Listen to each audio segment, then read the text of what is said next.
आप लोगों के अपने चैनल स्पिरिचुअल पाथ 7 से मैं आप सबको वेलकम कहती हूँ और उम्मीद करती हूँ कि तमाम ट्विन सोल्स खैरियत से होंगे और अपना इनर वर्क अच्छे से कर रहे होंगे।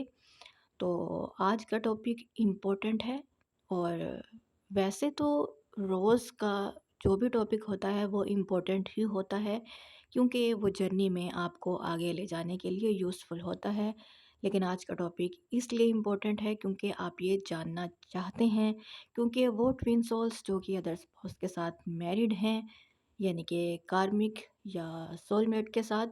और मोस्टली क्या है कि फैमिलीज़ एक्सटेंड हो चुकी हैं, यानी कि बच्चों वाले हैं। कुछ के बच्चे छोटी एज के हो सकते हैं, कुछ बचपन से ज़्यादा की एज में हो सकते हैं।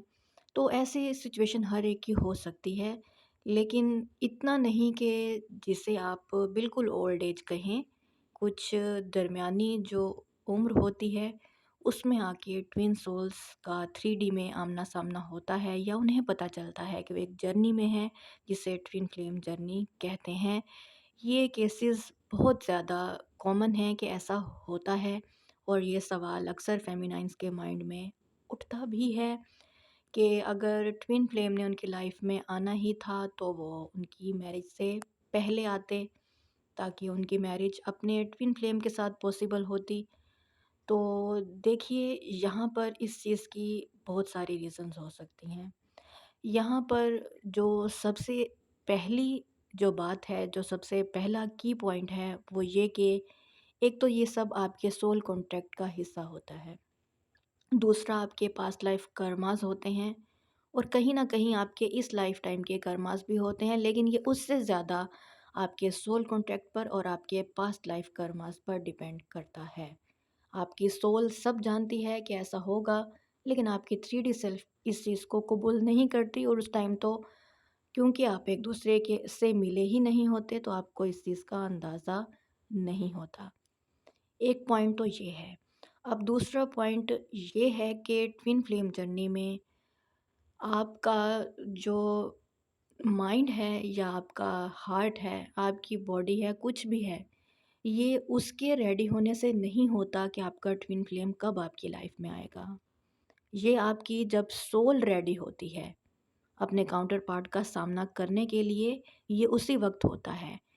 अब ये आपकी मैरिज से पहले भी हो सकता है, या आपकी मैरिज के बाद भी हो सकता है, या ये आपकी दुआएं भी हो सकती हैं, जिसमें आप जाने अनजाने में मैनिफेस्ट करते हैं। और कुछ लोग तो इस तरह से ही मैनिफेस्ट करते हैं। अक्सर फेमिनाइन्स, उनके माइंड में एक शबीह जो होती है वो बहुत पहले से ही होती है, और वो तब से ही चीज़ें उनके ज़हन में क्या है कि एक कहानी की सूरत में चलती रहती हैं। तो उनका जो सबकॉन्शियस माइंड है इस चीज़ को कबूल कर चुका होता है। कहीं न कहीं जो फेमिनाइन्स इस टाइप का क्लेम कर लेती हैं, तो कुदरत क्या है कि कुदरत तक उनकी वाइब्रेशंस पहुंच जाती हैं।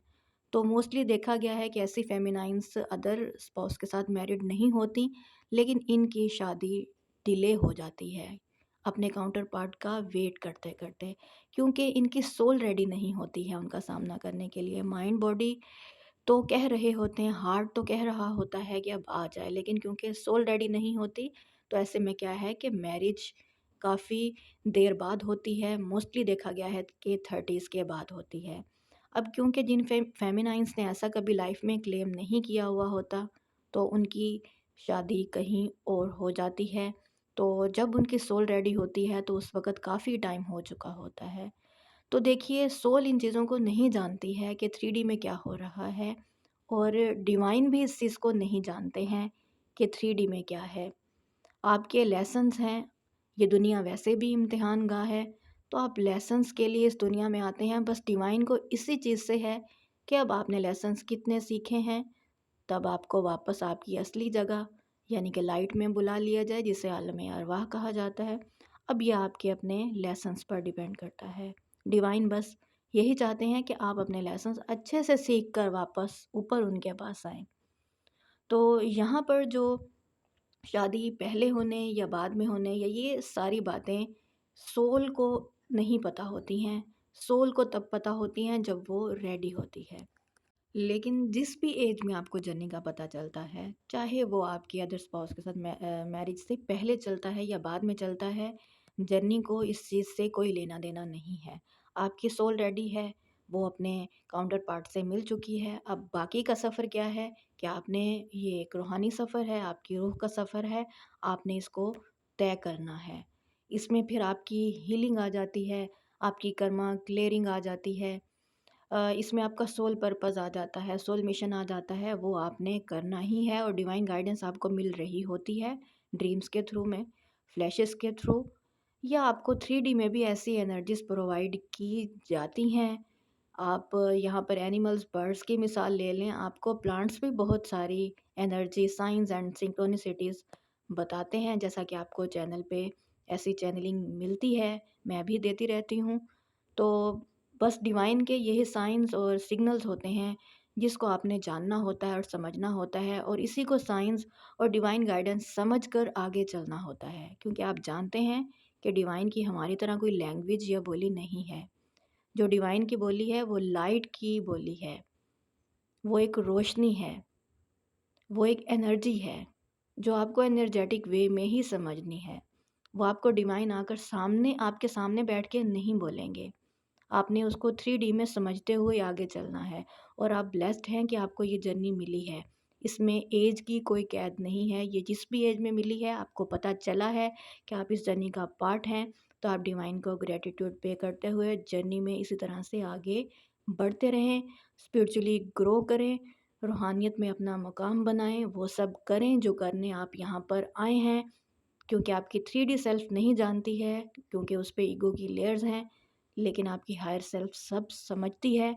इसलिए अपने ड्रीम्स पर फोकस करें कि आपके ड्रीम्स आपको क्या बताते हैं और मेडिटेशन करें। ग्राउंडिंग करें, अपने चक्रास को हील करें। जर्नी में जो सबसे मेजर आपका वर्क होता है इनर वर्क में, वो आपके चक्रास की हीलिंग होती है, वो करें और डेली बेस। तो चलिए आज के लिए इतना ही था। हम लोग फिर मिलेंगे किसी और टॉपिक में और किसी और एनर्जी के साथ। तब तक के लिए अपना ख्याल रखिए और अपना इनर वर्क करते रहिए।